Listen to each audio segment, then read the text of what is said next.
Graduation കൂടാൻ പോയാലോ? ഹാംസ്റ്റഡ് അരീനയിലേക്കാണ് പോകുന്നത്.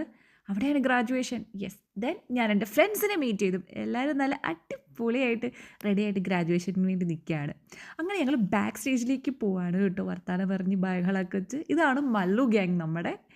ഇങ്ങനെ നമ്മൾ നേരെ സ്റ്റേജിലേക്ക് എത്തി. അവിടെ ചെന്ന് വൻ ബഹളമായിരുന്നു. നല്ല വൈബായിരുന്നു കേട്ടോ. എല്ലാവരും കൂടെ നല്ല അടിപൊളിയായിരുന്നു. കണ്ടില്ലേ? ഇതായിരുന്നു അവിടുത്തെ പരിപാടി. ഇതാ ഇച്ചായനും അന്നമ്മയും വന്നിട്ടുണ്ടായിരുന്നു കേട്ടോ പരിപാടിയെല്ലാം കാണാനായിട്ട്. പിന്നെ അവർ പാട്ടൊക്കെ പാടി പ്രസംഗം നടത്തി വീഡിയോ ഇട്ടു.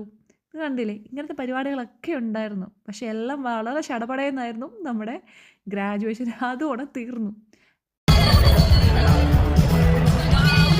ഇത് കഴിഞ്ഞ് വെളിയിലിറങ്ങി എനിക്ക് ഫ്രണ്ട്സിൻ്റെ വക സർപ്രൈസസ് ഒക്കെ ഉണ്ടായിരുന്നു കേട്ടോ.